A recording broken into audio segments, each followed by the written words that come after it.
Hi, everyone. Welcome back to Mental Training Thursday. I'm Dr. Rachel Walker. I'm the director of PHP, and I'm joined this week by Dr. Bob Deal and Chris Thomas. We continue our series for Mental Health Awareness Month this week, and this week's topic is mental health is a team sport. But first, we have a question, as we always do, answer a question from an athlete from the previous topic, which was mental health is performance. So Chris is going to pose that question. One of my teammates doesn't believe that mental health is as important to performance as things like physical training. How would you respond to that? Well, first, I just want to say that I think that's a common, that can be a common thought around mental health and performance, and that often we put a lot of emphasis on the physical side of performance.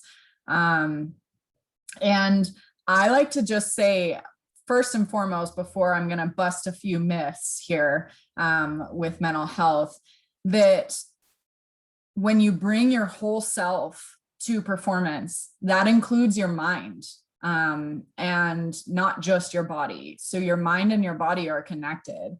And if your mental health, if what's going on up here isn't taken care of, just like you would your physical health, then you can do all that you can with your physical health and your training, and you're still going to be missing a piece of the puzzle, which can significantly impact your overall well-being outside of sport, but then within sport that can contribute. And for those colleagues on the call, that also plays an impact in your work environment, in your relationships.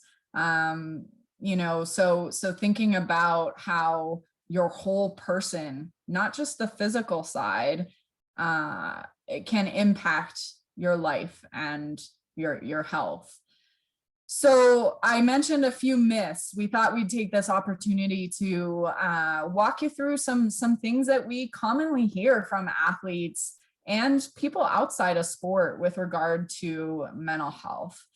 One of the common things is that mental health is just for people with severe issues, severe mental health concerns.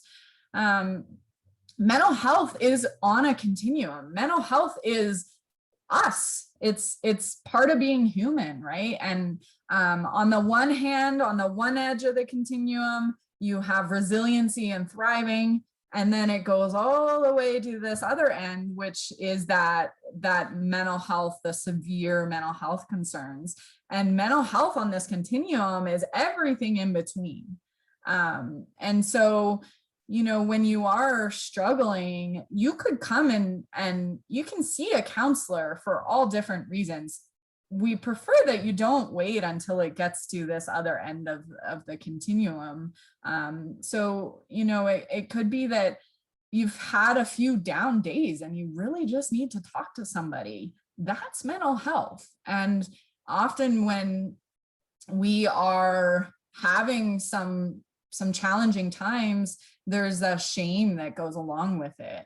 And so I'm going to skip ahead here. There's another myth, a second myth, that I can always do it on my own. And the challenge there is that when you keep it to yourself, you can't always do it on your own. And when you keep it to yourself, there's a little bit of shame, perhaps, that goes along with that. And that isolation, that secrecy really then can fuel that unhealthy side of things and give power to perhaps some thoughts that your mind's convincing you of that might not be true. And so when we name it, when we name the challenges that you're having, it takes away some of that power. It tames it a little bit. And I think that the athlete mentality sometimes plays into that, where it's like, I'm going to pull my socks up and do it on my own. I need to put on this mask that I'm an athlete and I have it all together. And if I admit that there's something going on with my mental health, then I don't have it all together. And it's a weakness. And the reality is the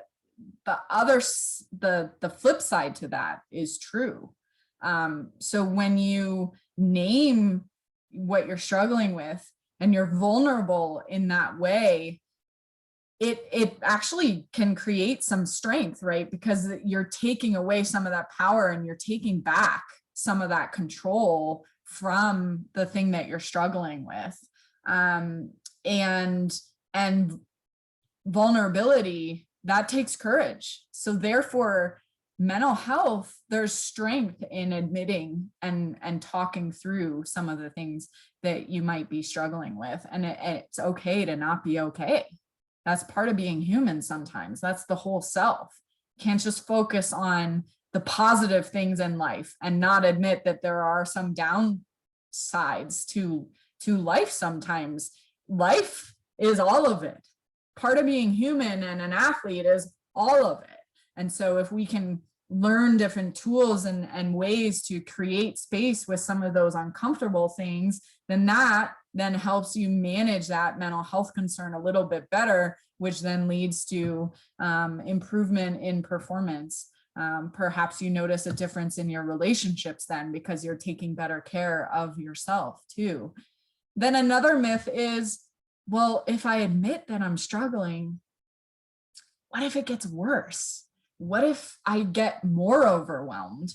And I've already mentioned that, name it to tame it. And I think that often when we're struggling, there is that fear that if we name it, if we admit that something's going on, it's actually going to make it worse. And what if I can't manage those emotions that come up with it? And that's okay. And the thing is you might feel a little more pain initially as you're kind of talking through it or naming it because you're actually creating more awareness around it, but that's short term. It actually can help you in the long term to learn different tools and better manage and let go of some of those struggles that you might be experiencing, which then leads to more resiliency, more growth. And if you face a similar situation in the future, you might be better equipped to manage that and be able to navigate that in a different way. So hopefully that answers the question through busting some myths, in that it's our whole self, our mental health, what's going on up here, what's going on in here, it's connected to the physical. And if you're not taking care of your mental health, if you're not naming it to tame it, if you're not trying to reach out for different tools to put in your tool belt, you're only focusing on one aspect of yourself and one aspect of your life and your performance, and therefore you're not going to get the fullness, the meaningfulness of performance or life. Thanks so much, Rachel. And I think Mythbusters, mental health edition needs to happen more often, particularly in the sport contest and athletics, because if we all could just kind of have our little name tags, hi, my name is Bob. I am also anxious and have this core fear that I'm the only one that feels this way today in this setting, whatever that might be. We all carry that sort of pain or struggle with us. And we want to really kind of tease today in terms of mental health being a team sport. Often one of the biggest myths that keep us so stuck is that it's all on me. Somehow something's defective in me. Nobody else is dealing with this, and I got to go it alone. And we know that if we look at any part of our life that there's a struggle or a challenge you've been through, typically there's at least that one person that was there for you. And so we want to hit on some of these big pieces for mental health as a team sport. First thing is, as both a student athlete, athletes or colleagues in the CU athletic setting, we have a community at our ready to build resilience. It's all around us. It's incredible if we really double down on that, how exponentially strong we would be, both on and off the field, within competition or without. And so we talk often, people throw out that term, teamwork makes the dream work. I'm sure many people have heard that. And our argument is, yeah, actually it does. If we can lean in to how we connect with each other in a meaningful way, that really strengthens our mental health, our ability to be present, do our thing. One part of that is multiculturalism that deepens connection. As a white cishet guy, if I just exist in white cishet guy spaces, man, my life's pretty boring, And I think one of the things that's so cool about athletics, it really is a mechanism for social change. It can be. And it does bring people from very different walks of life together. So we can lean into that. That actually boosts our mood in many ways and can expand us out to the possibilities of meaningful relationships, meaningful values, and meaningful actions. And so, one last thing we'll leave you before we jump into our practice today is really this idea about altruism.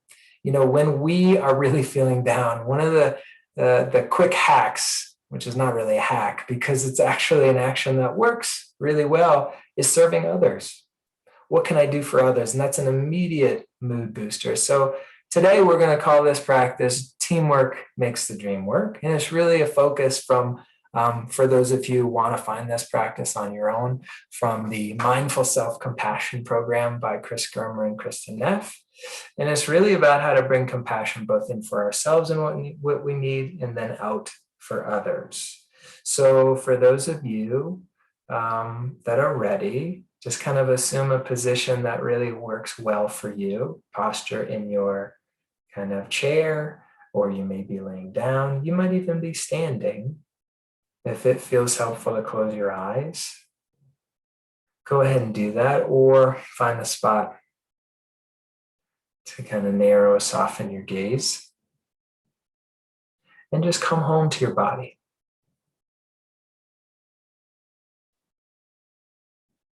Just drop in, noticing the feeling of your feet on the floor, maybe the beating of your heart, the energy in from your inhale, relaxing on the exhale.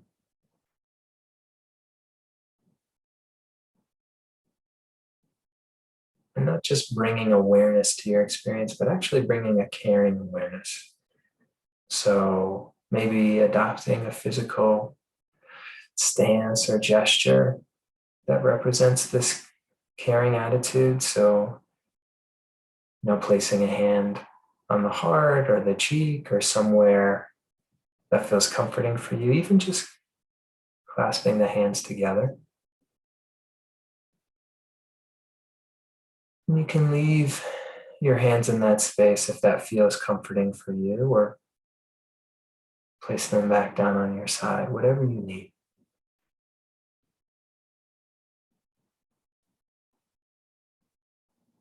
Bringing your awareness to your breathing. Just the normal, natural breath.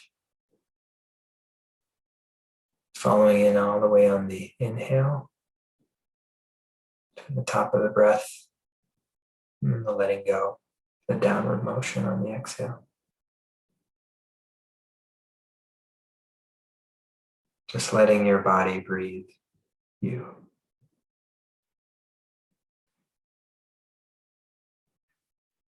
And I'm going to invite you to bring to mind someone you know or aware of who may be struggling right now.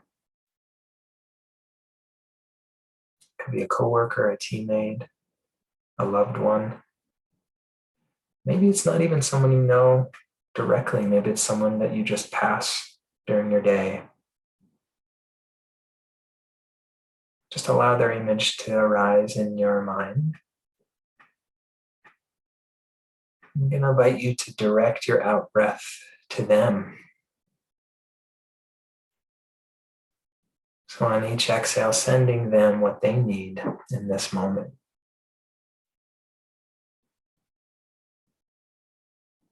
Be strength, courage, patience. rest, or health.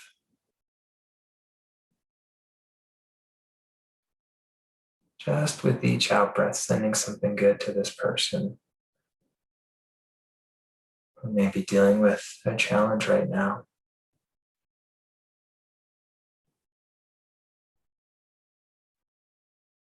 And as you do this, recognize that you're also taking care of yourself with each in-breath. Allow yourself to give you what you need in this moment. So on each breath in, what are those qualities that you need? What are the words that would be helpful for you? You got this. I'm with you. It's okay to feel this. Or maybe it's just more general, just a quality of warmth or strength or courage.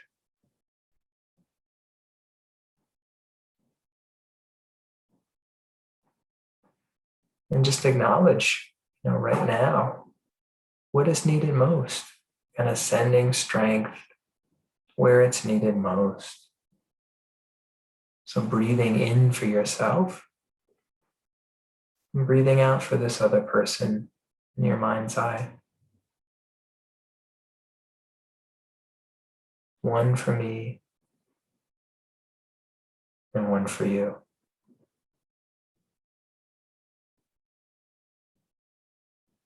And sometimes we might need a little more in a given moment. So maybe it's 3 breaths in for me, 3 full breaths, and 1 for you.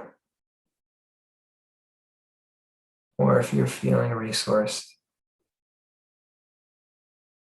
sending that out breath of strength, courage, and care. 2 for you and 1 for me. Whatever works best for you in this moment.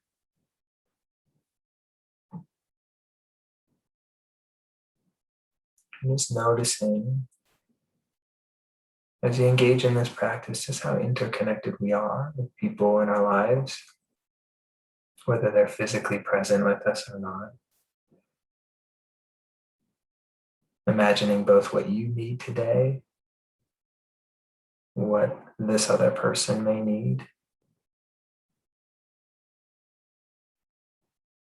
Giving yourself a sense of gratitude for embracing, yes, teamwork does make the dream work.